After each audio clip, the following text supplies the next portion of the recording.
of the Los Angeles Tribune Women's Journal, who will be joining us to tell us about their stories. So I'm so excited to have them with us today. We will start with a question and go around the panel, and this one's going to be in English. So we will continue to have our stories shared. But if you didn't catch the previous part in Spanish, no fear, because we will have translators later for you to catch that part. Well, I want to start with Nicole Cowley, and she is the CEO of Next Step with Nicole Renee.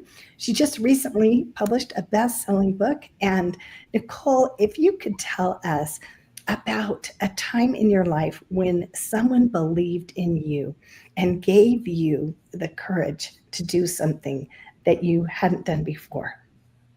Oh, thank you so much, Karen. And I'm so honored to be here with all of these amazing people on such a special day.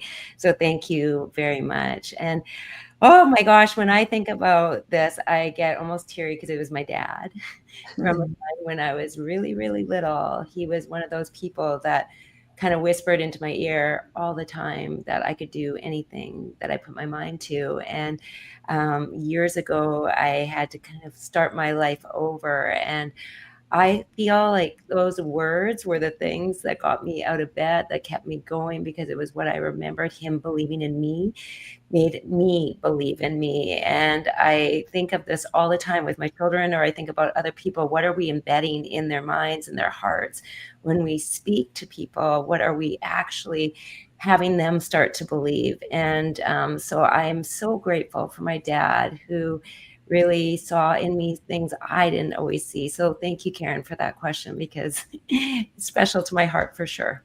That is very special. And, you know, a lot of times when we think about paying it forward, somebody did something for us that motivated us to have that positive ripple effect. And so thank you for sharing about that influence of your dad, because I know it happened for many, many years, not just one time, but that has really embedded in you that giving nature and believing in other people. You help empower other people because you believe in them. So thank you for sharing that example with your dad. And I will go next to Terry Clifton. Terry is a nurse informaticist, and she is also a multi-best-selling author, and she is also a pastor. And Terry, could you tell us about a time when someone believed in you that made a difference in your life so that you could pay it forward? Sure, definitely, Karen. Thank you so much for having me on here. Just like Nicole mentioned, it was my father, actually both of my parents. I always saw them giving of themselves to other people. To the point I remember going on a family vacation, and we came home and our living room was cleaned out. And I'm 12 thinking a burglar came in. And then my mom tells my dad, "Oh, I gave the furniture away to someone in need." We had nothing there but carpet. And I'm thinking, what happened? So just seeing those acts of selflessness, how my mom and dad both gave continually to people in need when they saw anyone in need, if they needed something financially, if they needed a meal. In the neighborhood, there were deaths in the neighborhood, maybe of family members. My dad was going around collecting money for flowers and always seeing that. So that's where it started from, actually, from my family. And you just never know who just needs that acknowledgement, who needs that smile. And so I follow suit, and I make it intentional to compliment someone. If I see their head hanging and I'm walking past them, like, I want them to look me in the eyes and say, I say, "Oh, those are some nice shoes. I really like them," and they are so shocked that someone even noticed them sometimes. So you never know what difference it makes, and it costs nothing to be kind. Oh, it costs nothing to be kind. That is so true. And we do not always know the impact that we make. I mean, just a smile, just knowing that somebody cares. That's a great story. And wow, your mother to give away all the furniture, I can't imagine. That's a great story, but it doesn't have to be that big. It can just be, a text message or, something. So thank you, Terry. You're a great example of that. Sure, thank you. Our next guest is Cheryl Mazel, and she is the founder of Wake Up to Your Wow. She is also a best-selling author. Cheryl, tell us about who believed in you and enabled you to pay it forward. But just like, thank you for this opportunity. It's always a pleasure to be here with all of you. And so just like Nicole and Terry said, I think I think for most of us, maybe our parents, right? It was definitely my mom and my dad. My mom always at the PTA meetings, she was always volunteering. So I always saw her and her group of friends always going out and handing out pamphlets, like if we were supporting any congressman or anything around politics. I remember even going on my first time voting. She was like, come on, we are going together. And every year, ever since then, we made it like a mother-daughter kind of thing. We went out. But just like Terry said, like even just walking out every day, right? I love this concept of pay it forward. You don't have to know someone to say hello or say good morning or say, have a great day. Right. And so I think those little random acts of kindness, but then also besides my parents, teachers, there was always teachers who always saw gifts in you. Like I was good at math. So encouragement came from teachers as well. But I remember one time a stranger on the train started talking to me and was like, and just how she was pouring into me. I was like, oh my gosh, for a stranger to like actually pour into me, I think that made a much a difference in my life as well. So yeah, thank you. Right. Yeah, you have had lots of examples, and we all have, but I appreciate hearing those stories. Dr. Elizabeth Canty is the founder of Living Enlightened and also a multi-best-selling author. Dr. Elizabeth, tell us about who believed in you, a story about someone that made a difference in your life that enabled you to pay it forward. Oh, thank you, Karen. Thank you for having me here and this wonderful panel of beautiful women. And I have to follow in their footsteps by saying that it was my family, but maybe in a slightly different way. My family never thought that what I was doing was crazy, which they really probably should have. I'm just going to say that. But, when I was really young, I moved I went to go live in Europe with $200 and a one-way ticket. And no one stopped me. So I'm not sure. But what that happened, that snowball effect was whenever I would come home, I moved to London, I moved to Italy, I moved all around this country. And every time I came home, my brothers, my parents were just like, wow, you did it. And I always thought, oh, I did. And what that led me to do was just keep doing things that excited me and that made me happy. And they never thought that I should, finish school or get this kind of a job or be this certain way. And so it just allowed me that freedom in my youth to find my joy, my passion. And that's what I do now is help others to love their life and live their passion. And it's that simple, is to have someone who really has your back, who really believes in you, even when they don't know what you're doing. It's okay. And I really feel so blessed. And honestly, that's what I feel like we all do for each other at the Women's Journal. It's just beautiful. Oh, thank you for saying that, Dr. Elizabeth, because we do have such a beautiful community of women, and it's rare to find women that do believe in each other, that do support each other. And that is one of my favorite parts about this group, because we lift each other, we cheer for each other, we say, you did it. And that's the best feeling, to have somebody that does have your back. So thank you, Dr. Elizabeth. How about you, Debbie? Who is someone that, and Debbie is the founder of Be Extraordinary Women's Network. She has many things that she does, but that's one of her main things. She's also a best-selling author. And so, Debbie, tell us about a story about someone that believed in you and enabled you to pay it forward. Well, thank you. First and foremost, I apologize, and I'll call myself out that I don't match the rest of these beautiful women because I jumped on at the last minute and forgot. So my bad. I didn't want to change it and knock me off of this because I really want to be here with you. I'll change it afterwards. So calling myself out on that. And then I want to echo what everybody said, because it could have been ditto, ditto, ditto. But I think that Dr. Elizabeth, what you really helped me to remember is that not only did people believe in me, but they didn't stop me.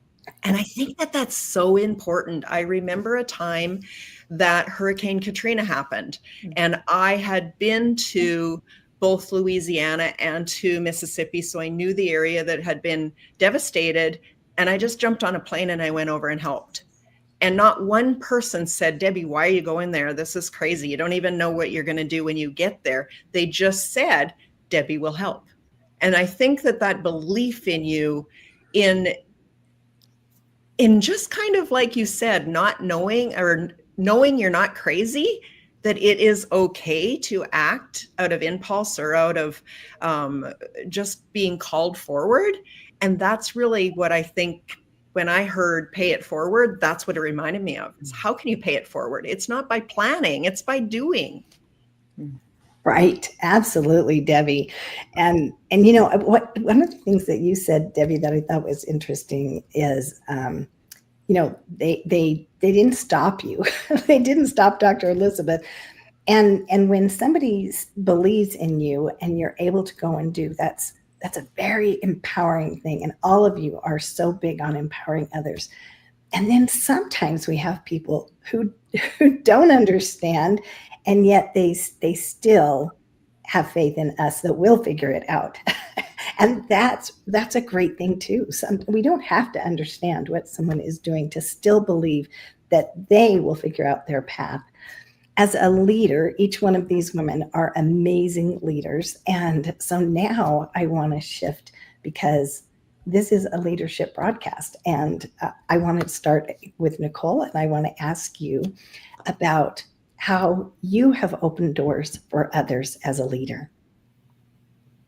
That's a good question. You know, I think, you know, many times for many of the women that I've worked with, they often don't see themselves as leaders. They, you know, they've done a lot of things in their lifetime, but they haven't seen that as leadership. They just have seen it as something they should do, or as something that they were meant to do, but they don't necessarily see it as leadership. And so I love to remind them about how every way they show up in life is leadership, in their home, how they are with their kids, how they are, you know, in their job, how they are in the community, all of the things that when we show up, we are leaders, and where we lead from is so important if it's coming from that heart and what we do. And so I think what I love to do is just remind people of who they are and what they do and the power that they have, because I think they many times have not seen that in themselves. And when we reflect and when we look back, we're like, oh my gosh, you're right.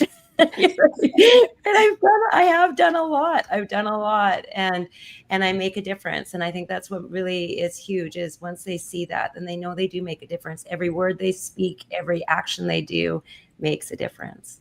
Oh, it's so true. And sometimes we can't see it in ourselves, you know, and it takes someone like you to say, well, look at what you did here and look at what you did there. And that is a gift that you give to other people, to be able to show them how they have been a leader, because you see yourself differently when you recognize, oh yeah, I did lead in that way.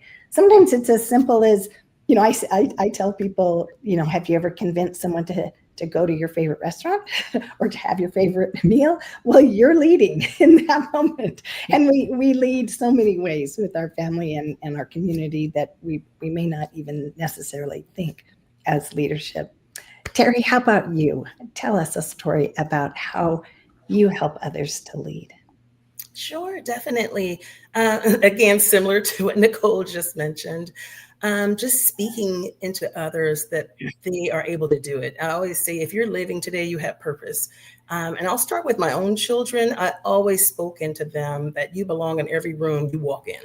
You belong there. And just remember that if you don't bring anything to the table, you won't be invited again. So make sure you speak your mind, add value to it. And so every single one of my children are all business owners and in different capacities, different industries or whatnot, but they're all natural leaders. And I can hear them telling other younger people now, like, oh, yes, you can do that. No, because you have this skill and you have this skill, you know. So I'm like, oh, yes, it worked, you know.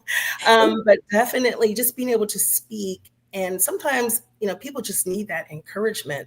There's self-deprecating thoughts. There are thoughts that others have spoken into some people. You never know what people have gone through in their childhood. So always encourage and always speak. And that's what I've done with my own children. And I do that in my ministry in empowering women, the same thing. Most of it, is through the gift of knowledge from the Holy Spirit. There's some things I'll know about a person that I would not know them because they're a stranger, but the Holy Spirit dropped in me to tell them. And that's usually when I see the tear go down their eye, or I see, and I know that, yes, I'm speaking to their spirit and just empowering them. So that's the way I do it, just making sure we just encourage others. Oh, that's beautiful, Terry. And I just have to give kudos to you and being a single mother and having your children be so successful, and how that ripple effect is going forward as they're encouraging others and helping others to see that they can lead as well. So thank you. How about you, Cheryl? Tell us a story about how, as a leader, you have opened doors for others. I just love how when we speak, I can tell there's such a synergy amongst us, because just like the two of them, right? The same thing. And what Terry's mentioned about, I'm grateful that I had wonderful mentors. But one of the things my dad always said to me too is that you belong in every room that you walk into, regardless of how you're feeling about yourself, regardless. When you walk in, sit down because you belong there. And so for me, that's what I teach to not just women, but even young people. I remember growing up and being teased and not feeling like I have a voice. And so once I realized that I had a voice and that I was able to speak a lot of things that I want, even being on this panel, speaking those things into existence, being able to share that with other women and let them know your voice matters, you're powerful. Go into the room, share your thoughts, right? But also don't be afraid to celebrate yourself. I think sometimes we're so, kids, especially girls, are taught to just be kind, be nice, don't brag, be humble, be modest.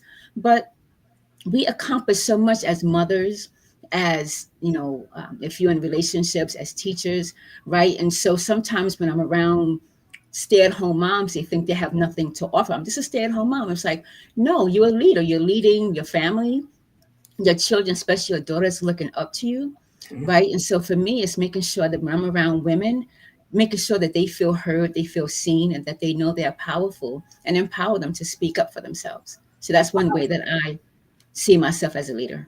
That's awesome, and reminding us to celebrate. Thank you, because I love how you celebrate, Cheryl. We have about 2 minutes. So, Dr. Elizabeth, if you could tell us about how you open doors as a leader. Oh, thank you. And I want to say ditto, Nicole. She stole everything that I was thinking. Terry, ditto. Cheryl, wonderful. Terry mentioned, empowerment. Cheryl said, you said speaking things into existence. And, for all of us I help women to really know that they can absolutely speak the wildest, craziest, most unique, wonderful thing that they would like to experience in their life into existence. And so that is empowerment. That is their leadership, is to show up authentically as themselves, not as who they were. Cheryl mentioned trained to be. I was taught to be a good Southern girl, kind, polite, sweet, kind, all those things.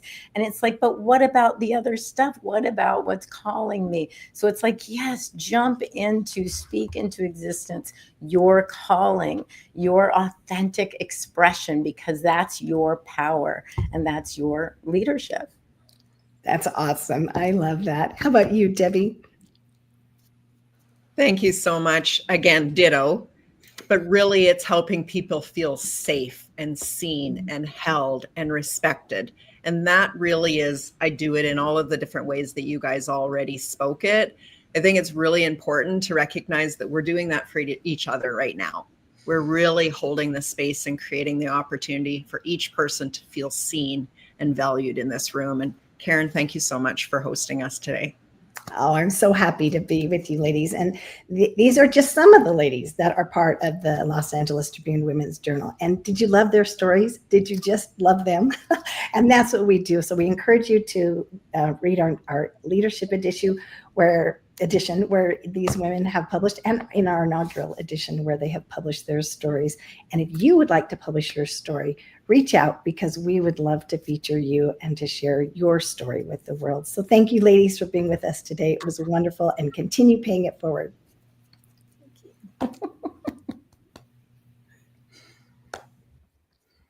Thank you, Karen.